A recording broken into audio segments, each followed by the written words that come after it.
Yuma, good afternoon and welcome to the National Library of Australia. I'm Susanna Hellman, Curator of Rare Books and Music.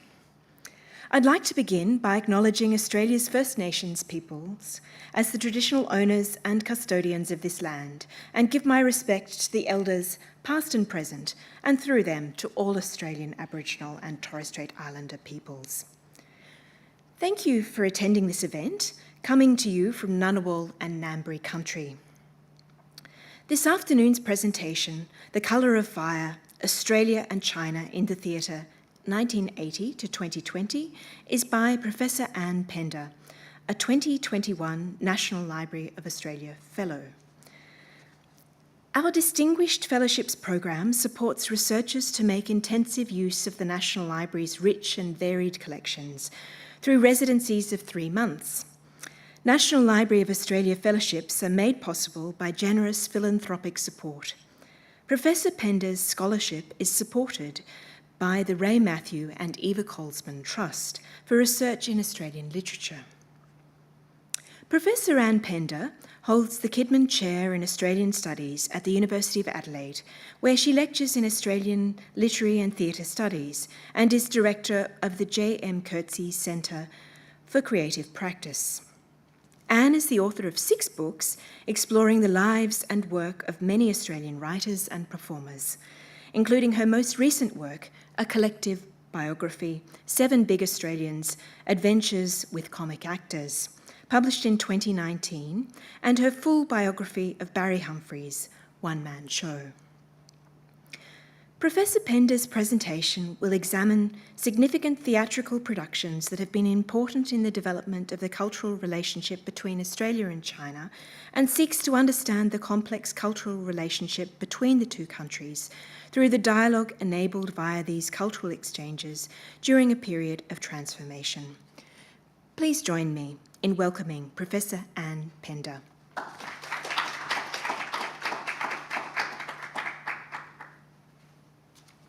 Well, thank you very much, Susanna. It's been a privilege to be a National Library of Australia Fellow. I want to thank Sharon particularly for her guidance throughout what has been a much longer project because of COVID, and it has been a pleasure and a privilege. I want to say at the outset that the visual record is not particularly strong for some of this history, as I think you will understand as I work through my presentation. But the oral record and the written record is strong, and it's been my pleasure to be able to work with it in the library. So thank you. In the years 1968 to 1975, Australian theatre transformed. A group of playwrights, directors and actors contributed to a major change.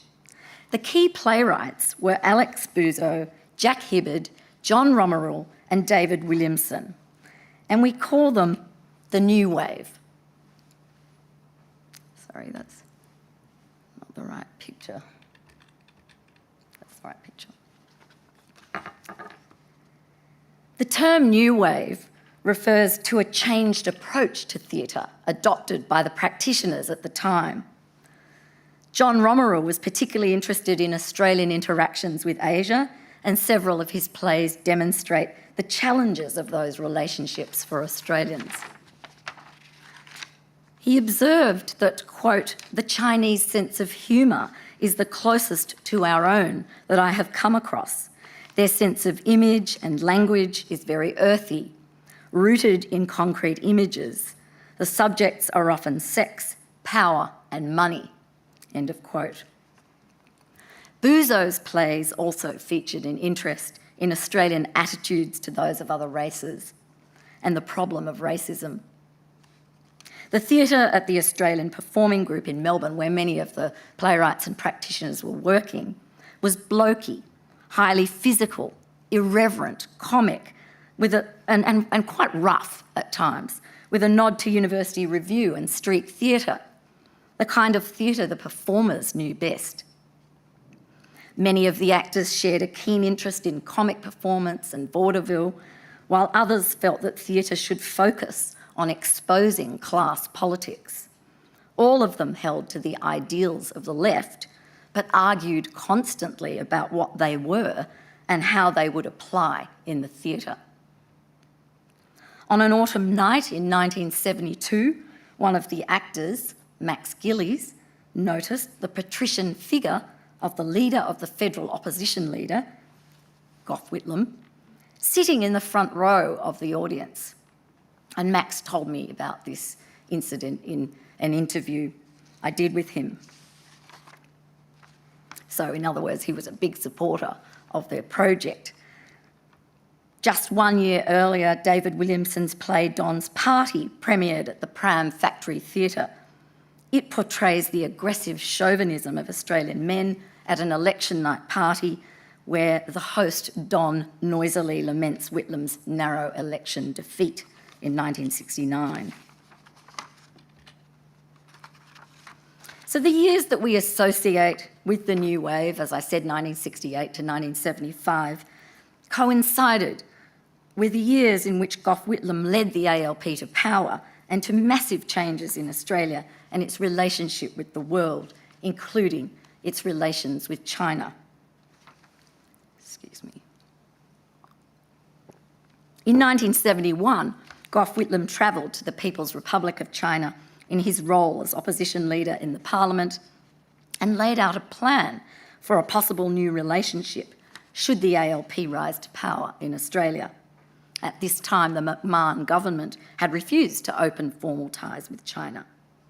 So Whitlam's visit in 1971 was a bold and ambitious one. The man who would become his first ambassador, Stephen Fitzgerald, recalls that when the small delegation arrived in China, they didn't even have an appointment confirmed with the Premier. And all of that has been available to me in the oral history records, the interviews with Stephen Fitzgerald and the recollections, which have been terrific. Yet the visit turned out to be a milestone for Australia and for the world. Whitlam visited the People's Republic again in 1973 as Prime Minister of Australia, the first visit to China by an Australian Prime Minister, ushering in a new era in diplomatic relations. He was determined to project a sophisticated, self-assured and mature image of Australia onto the world stage.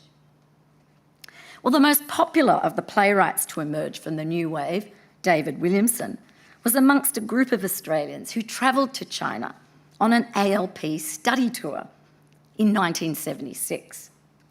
Gareth Evans, a young Melbourne-based lawyer, later senator, foreign minister later on, led the delegation. The tour included extended visits to factories, hospitals and universities where the Australians engaged in lengthy talks with workers, with students and teachers about aspects of life in China. And David Williamson kept a diary of the tour in which he records the shock he felt as he grappled with the ideology and the material conditions of life in the PRC at the end of the Cultural Revolution. So Williamson's diary that I was able to read here, again a great privilege, in the library records detailed descriptions of architecture, food and street life. Williamson notes the blank stares with which he was greeted by ordinary Chinese who were clearly unused to foreign visitors. The major preoccupation of the diaries, however, is Williamson's reaction to what he sees as the rigid ideological culture of the country and its impact on the people he meets. The effect on him was extreme.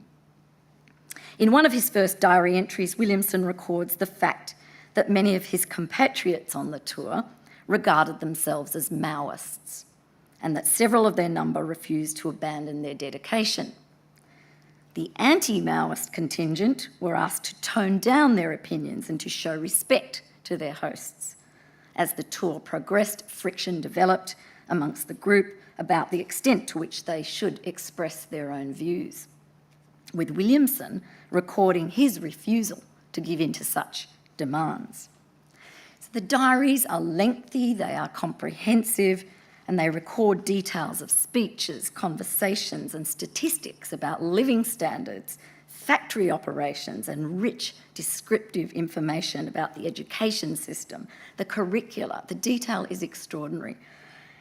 and the whole organisational framework of the society. He was utterly fascinated. Well, if Williamson's first visit to China aroused disenchantment in the one-time student Maoist, as he called himself, and some others in the group, it sharpened his understanding of Australian posturing amongst his contemporaries and his sense of purpose as a writer in portraying the competitiveness, dishonesty, envy and malice in the friendships between Australian men that the close living arrangements of the tour exposed. And it is like reading a play by Williamson reading the diaries. So like the other key playwrights of the New Wave, Williamson did not engage in his work with politics or ideology directly, but its presence is important in the plays as it infuses all of the drama. After the visit to China, he kept his reactions to himself, but his diaries filled 2 thick notebooks detailing what he called the depressing society he observed in China, with its mud-grey buildings, heavy smog-filled cities, and one factory where he noticed the workers labouring in unsafe conditions. But Williamson was circumspect once he returned to Australia, and it would be 26 years before one of his plays was performed in the PRC, with the production of The Club in 2002, and I'll come back to that a bit later. So there's no doubt that the work of the New Wave playwrights appealed to the Chinese from the beginning. The first Australian play to be performed in China was Jack Hibberd's A Toast to Melba. John Bell toured with a group of actors on behalf of Nimrod to the PRC in 1983. This tour was important in the history of Australian theatre, and particularly in the budding cultural relationship between the two countries. It was the first time an Australian theatre group had travelled to the PRC to perform, and it was the first time Chinese citizens were exposed to Australian drama in performance. There had been other visits, but there hadn't been performances. At the invitation of the Chinese Ministry of Education, and funded primarily by the Australia-China Council, the visitors in John Bell's group offered English lessons by day, and in the evenings they gave performances of scenes from Hibberd's A Toast to Melba, as well as scenes from Macbeth, Twelfth Night, Who's Afraid of Virginia Woolf, and The Resistible Rise of Arturo Ui, in addition to some American and Australian musical song performances, so they were doing an awful lot. The translation of a number of new Australian plays followed in China and marked a growing interest in Australian drama. Buzo's The Front Room Boys, Ray Lawler's Kid Stakes, Williamson's What If You Died Tomorrow and The Club, and Louis Naura's Cosy have all been translated and published in China. But they were not the first plays to be translated into Mandarin. Wilfred Burchett's The Changing Tide was translated and published in China in 1956, Dymphna Cusack's Pacific Paradise in 1957, and Mona Brand's Better a Millstone and Strangers in the Land in 1957 as well.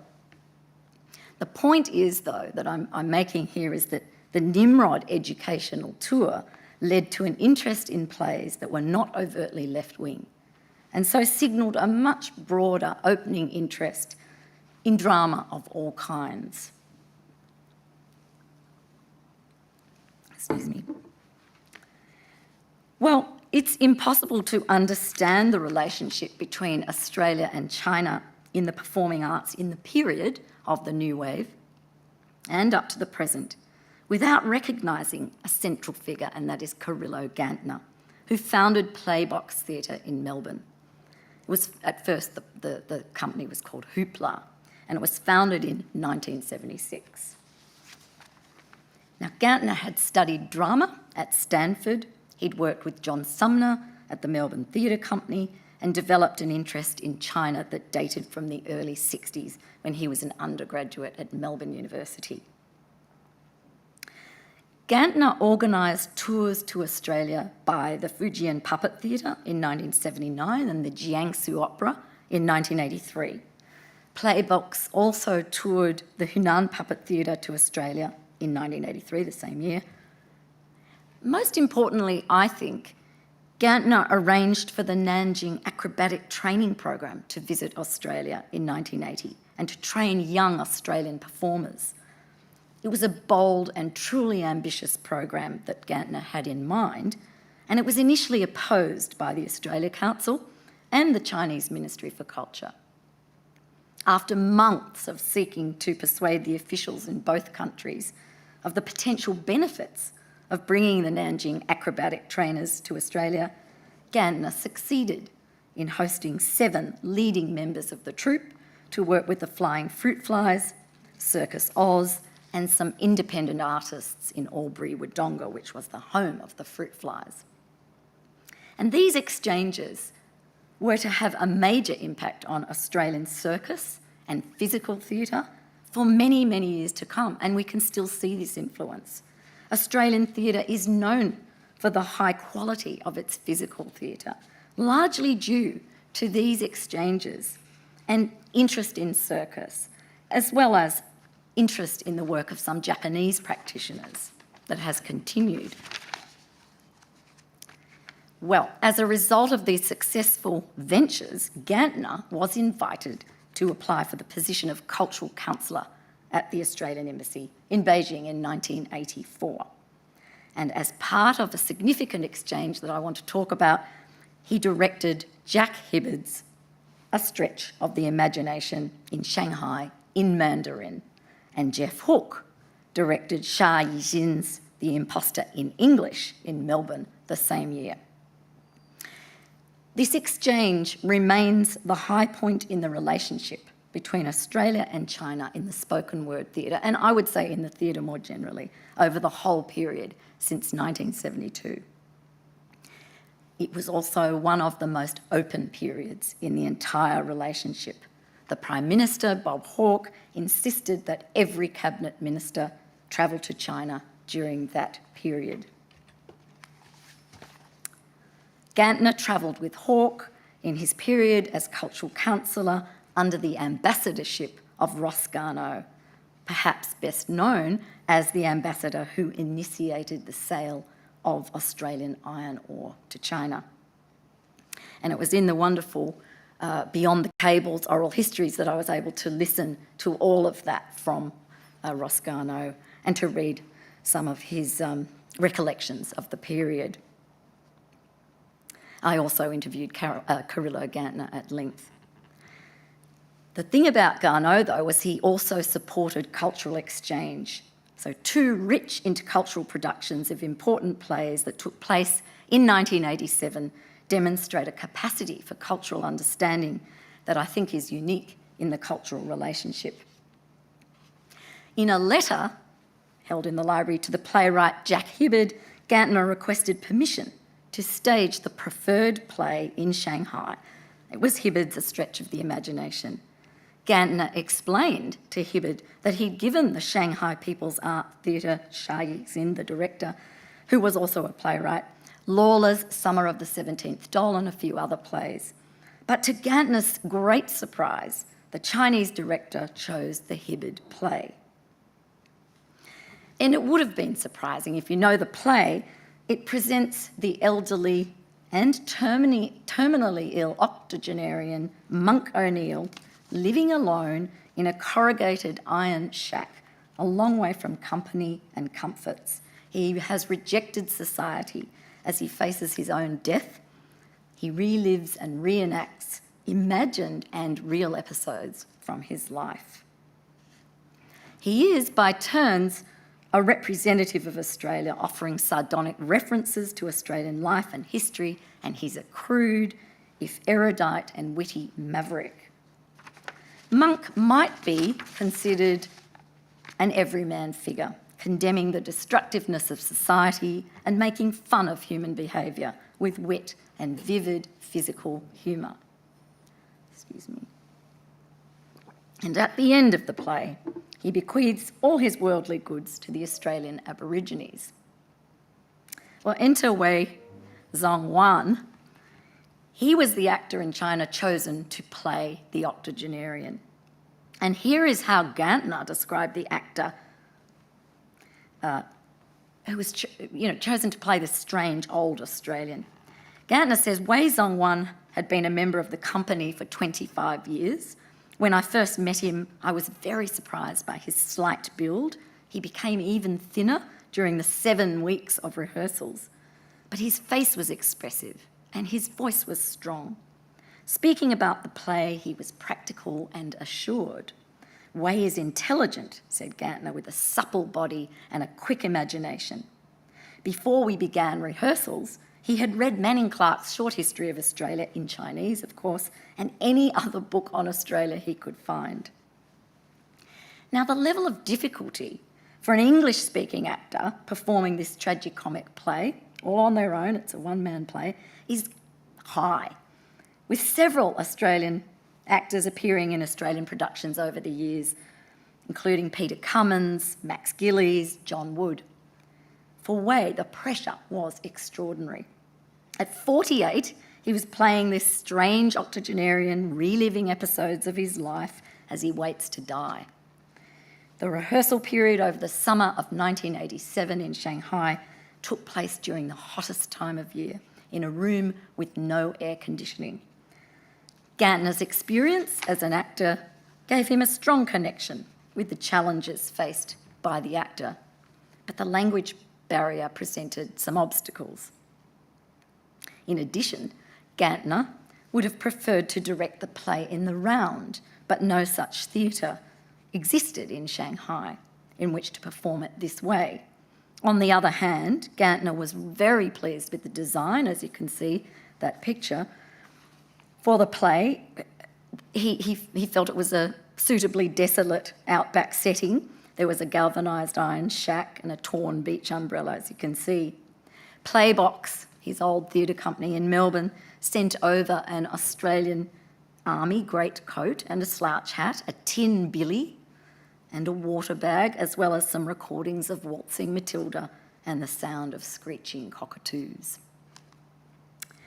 The playwright Hibberd travelled to Shanghai for the opening night, and he notes in his report to the Australia Council, also held in the papers here in the National Library, that the Shanghai People's Art Theatre was regarded as the leading contemporary drama company in China. So he was very pleased about this production. He reported that during talks through interpreters, he was made aware that members of the audience, quote, had responded to the deeper and universal levels of the play and not to it as a picturesque piece of Australiana. This was very pleasing to me, he said, as I had been vexed by some newspaper comments before I left, stating that the success of such a play would be highly unlikely, presumably because Stretch was irredeemably Australian. Well, Gantner wrote to Hibberd later on, Hibberd went home, explaining that on the last night of the first season, quote, people were screaming outside the theatre for tickets and they paid up to 6 yuan, 3 times the original price, to scalpers. It was an extraordinary response.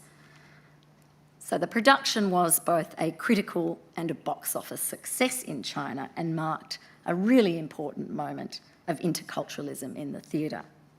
Gantner, the director, the actor, had achieved what many thought was impossible, in spite of the many cultural, diplomatic and artistic challenges they faced. A review in the China Daily described the reception by Shanghai's fastidious audiences as warm after a run of 10 days. The reviewer referred to Monk O'Neill, the character, as a larger-than-life character encompassing many aspects of the Australian personality. Leonard Raddick, the critic on the Age newspaper, also travelled to Shanghai to review the production. He helped them by bringing 3 bottles of Foster's Lager beer as props, and his fulsome praise for the production under the heading "A Stretch of the Cultural Boundaries" stated that Wei gives a performance which is remarkable, both for its range and its comic inventiveness. In the course of bringing Hibberd's bizarre recluse alive, He draws in places on the conventions of Chinese opera, and in doing so, he gets a laugh from the Chinese members of the audience.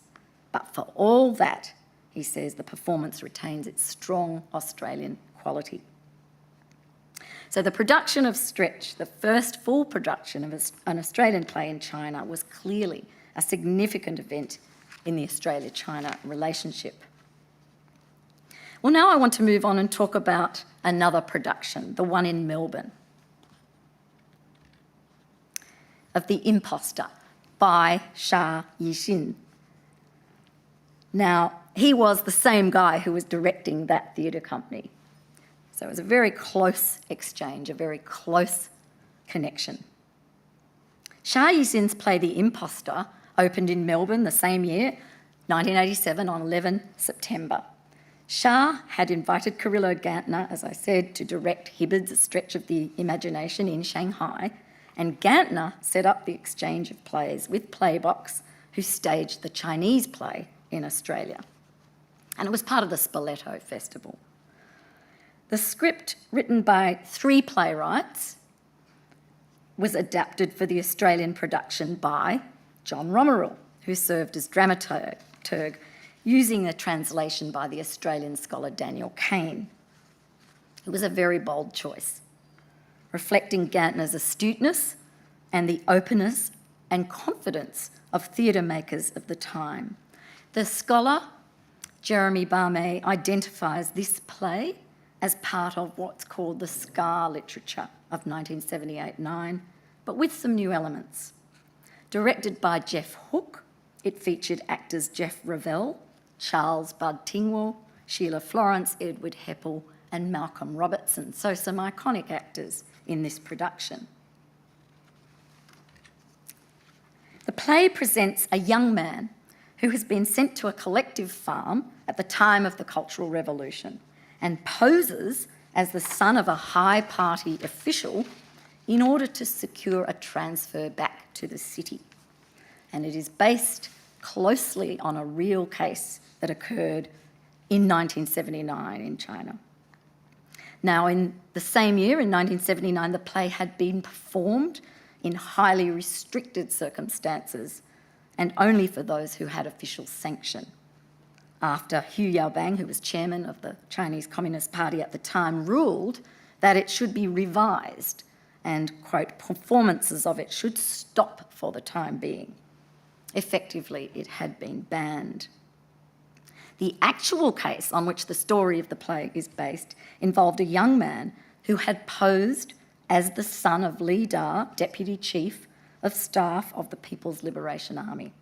The youth had pretended for some time to be the son of this official after trying and failing to get a ticket to see a production of Much Ado About Nothing, which I think is very ironic and very funny.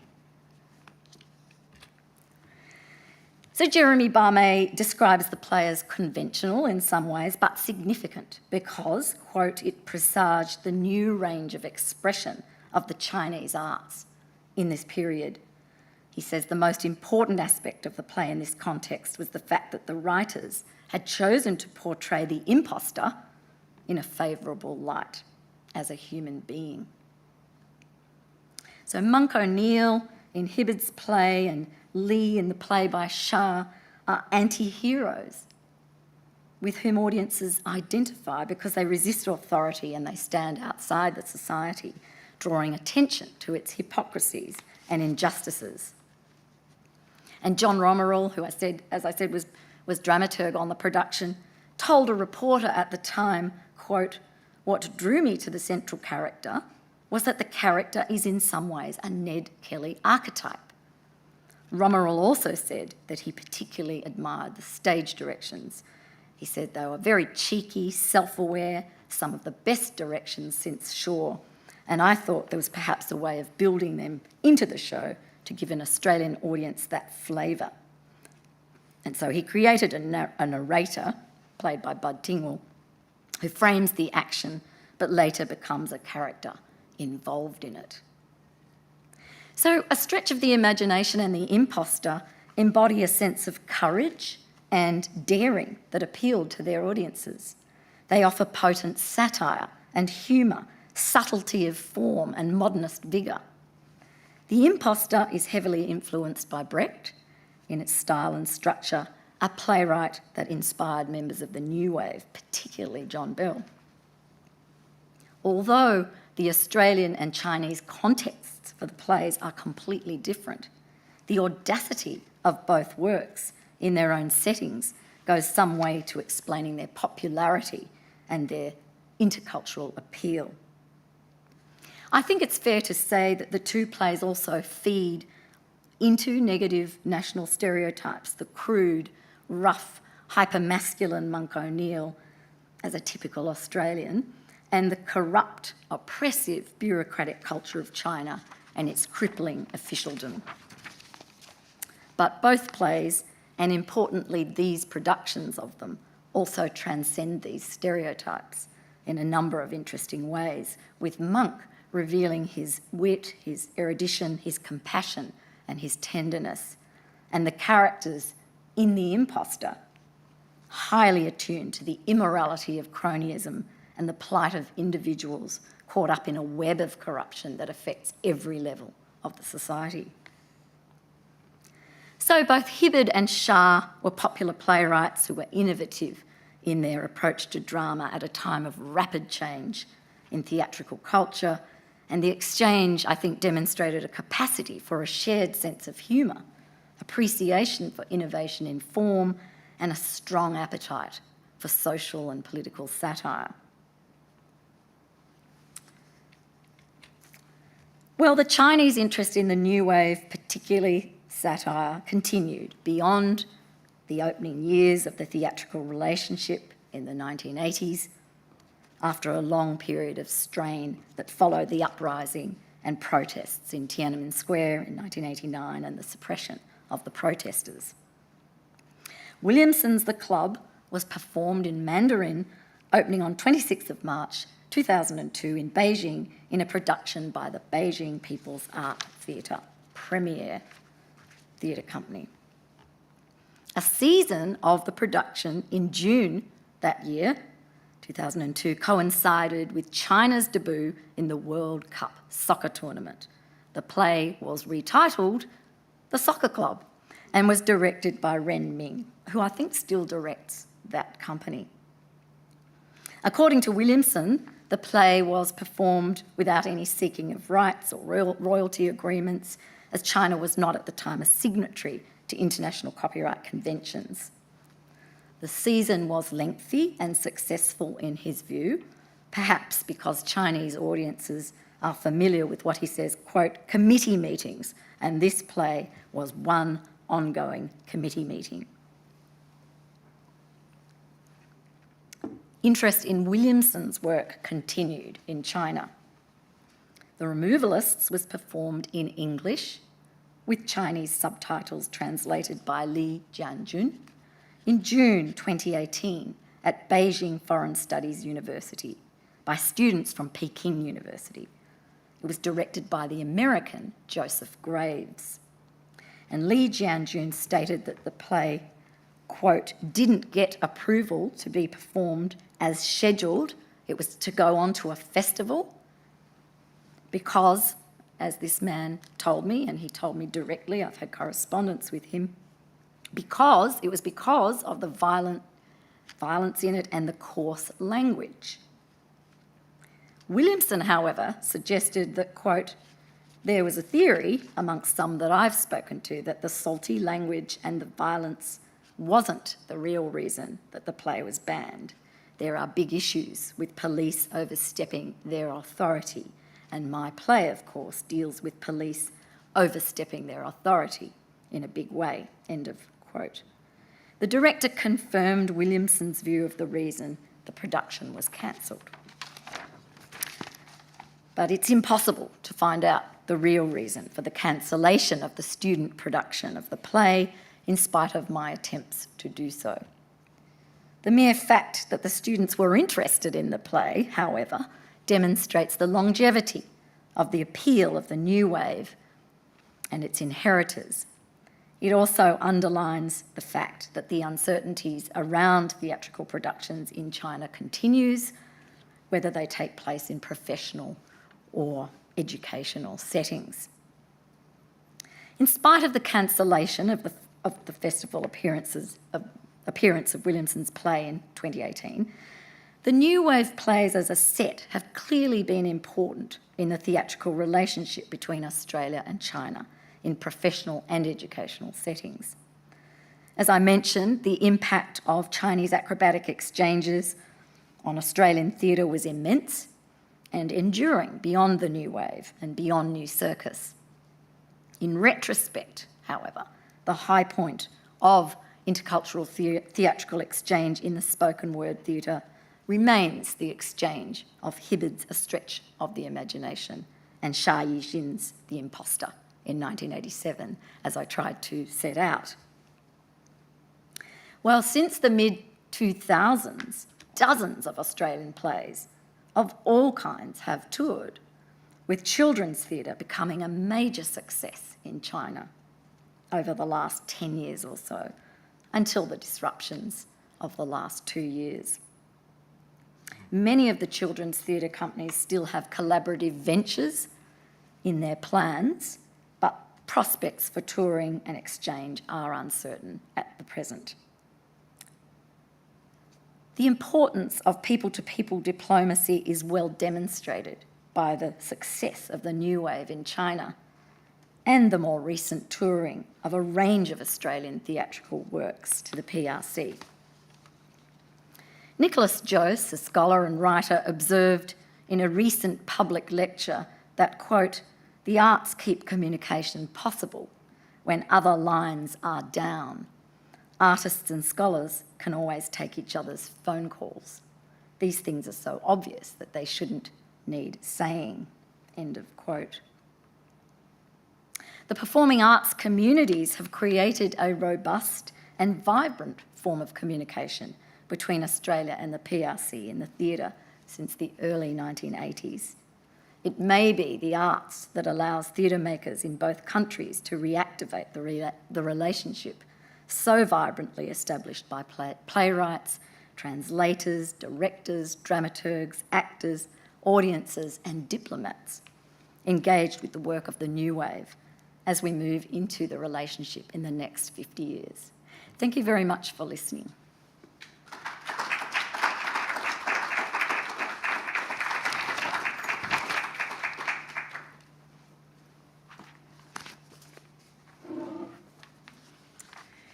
Thank you very much, Professor Pender. We now have time for some questions. As this presentation is being recorded, please wait for the microphone to reach you before asking your question.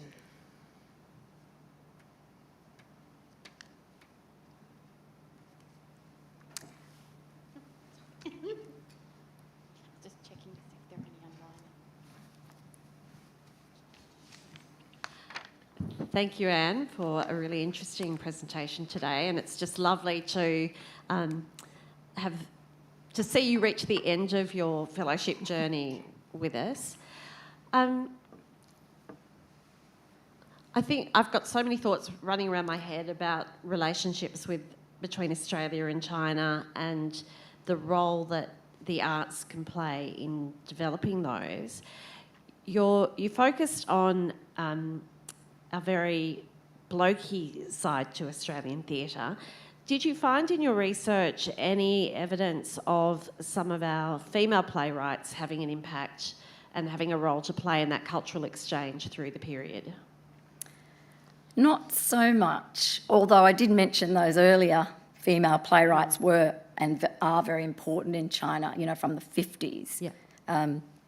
In the new wave, it was a very blokey period of theatre, and they were very taken with that comedy, I think, and that roughness, the humour they seem to respond to.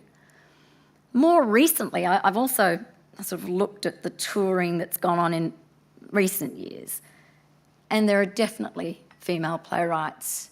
There's a Red Stitch, this is very recently from Melbourne, took a play by a young woman playwright And that was very successful to a festival. And there have been, as I said, a lot of children's productions, and they've been very important, I think, in cementing the relationship, because there's a lot of physical activity in there. They're not text heavy. There's music, there's dance. The whole family can go along to them, and many of them are female playwrights, and a lot of young women actors are in those plays. But yes, the new wave, blokey. It is blokey. They seem to really like that humour in Stretch of the Imagination, which is really, some of it, we just wouldn't have it anymore, where there's the urination on the stage. The Chinese did not like that, actually. They got rid of that, whereas that's always in Australia. So, yes, I hope that's answered the question in some way. It has. I was particularly thinking perhaps about Dorothy Hewitt, and whether her work, you'd found any evidence of her work touching a chord, because she would have had some sympathies, I think, with the politics of the period. I haven't found anything about Hewitt's plays being done. I mean, they really liked her writing, obviously, that, there's great interest in Bob and Up and those kinds of books. But I didn't find anything on play productions. Yeah. Great, thank you.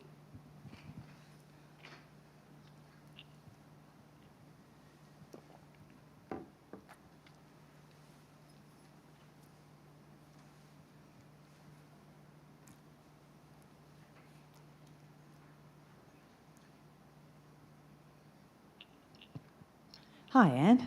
That was fantastic. I was just hoping you might be able to talk a little bit about what some of the sort of challenges or barriers are to the research that you were doing on this topic and that kind of cultural exchange. What were the sort of challenges around getting all the different perspectives? Thanks. Look, one of the challenges was simply getting permission to listen to some of the oral history interviews, because they're closed. There's a beautiful series, it's Beyond the Cables, with the ambassadors to China going right back to the beginning, and some of them are still not available. So, I would have liked to have heard all of them. I heard probably half of them, and they are terrific, because you get the whole relationship, not just the cultural relationship. You get the ambassador talking about all the things that were going on. But that was a challenge, and there are good reasons why some of those are not available. So that was one challenge. Getting David Williamson's permission to read the diaries. I was very, very grateful for that, and I've corresponded with him about that. But there are difficulties. But really, I mean, the great glory of it is that all of this Kyrylo Gantner's material, Jack Hibberd's material, all of these letters that were going backwards and forwards are all in here. So it is well documented. So yes, there are some challenges, and talking to that fellow in China who provided the pictures, which is incredible from that production, that's become more difficult because he's back in China. So yeah, there are challenges, but there's also so much material. Yeah.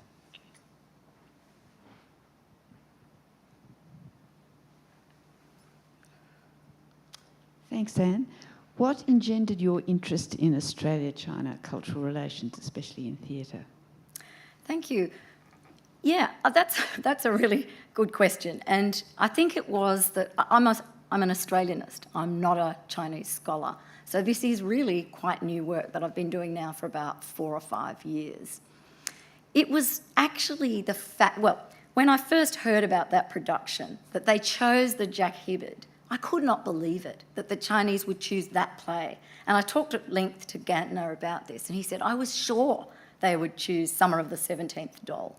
He couldn't believe they'd choose a one-man play that's so difficult. And so I found that so intriguing. I really had to know why and how did this happen, and what was it like. So from the moment I heard about that production, I was hooked. So that was kind of the beginning of it. And then when I realised that it was part of an exchange and that amazing play was put on in Melbourne, I was even more interested. I think it was also finding out about the strength of the touring to China over the last 10 years. I did a project on that, and I interviewed all these actors and directors and playwrights whose work had gone to China, and I found that so fascinating, you know, that I got more and more interested in the whole history, so not just this recent period of exchange where the Australia Council's put a lot of money in and these wonderful companies are going.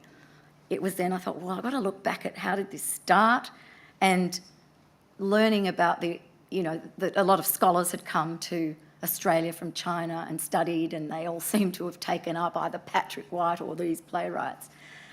It was all just fascinating to me as an Australianist, and so I really wanted to find out more about this relationship since the opening up. Hope that's of some use to you.